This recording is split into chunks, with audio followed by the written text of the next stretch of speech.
Alaska, with its vast wilderness and bountiful resources, has been a place for animals to call home for millions of years. Alaskan history cannot be told without the history of the animals that inhabit it. Alaska, the last frontier, land of the midnight sun, cradle of the wild. Evidence of harnesses and dog sleds predate the European contact with the local Alaskan peoples. Dog sledding began around 15,000 years ago, when the first native Alaskans came across the Bering Strait. The main two breeds of dogs were the Inuits' coastal dog and the Athabascans' inland dog. These two breeds later on became the modern husky. These sled dogs were an integral part of the gold rush in Alaska, moving everything from mail to medicine. Sled dogs were used for everything.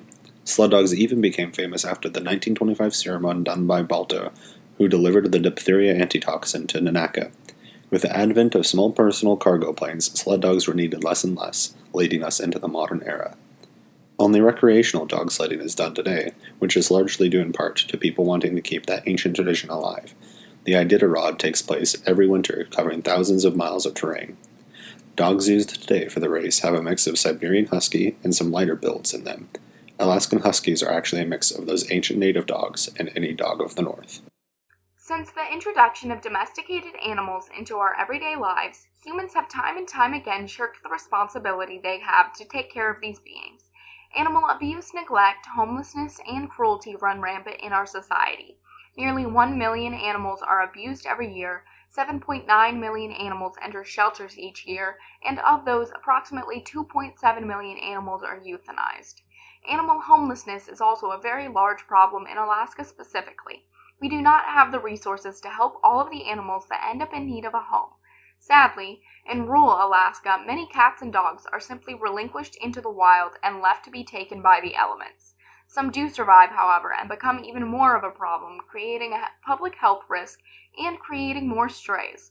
Because of just a few abandoned animals, many more are needed to be euthanized. The Alaska Society for the Prevention of Cruelty to Animals is striving to reduce the suffering of Alaska's dogs and cats. Beginning in 1955, they have operated for over 60 years with an unshakable conviction to see Alaska become a state where all dogs and cats experience emotional, physical, environmental health, and lifelong wellness. A prominent Alaska SPCA program in Anchorage is their clinic, where they provide dogs and cats with low-cost vaccinations and spay and neuter services. They believe that the prevention of unplanned litters is the most direct way to prevent cruelty to animals. This is because animal homelessness and euthanization rates drop when spay and neuter rates rise, simply because there are less dogs and cats born without known homes. The Prevention Rural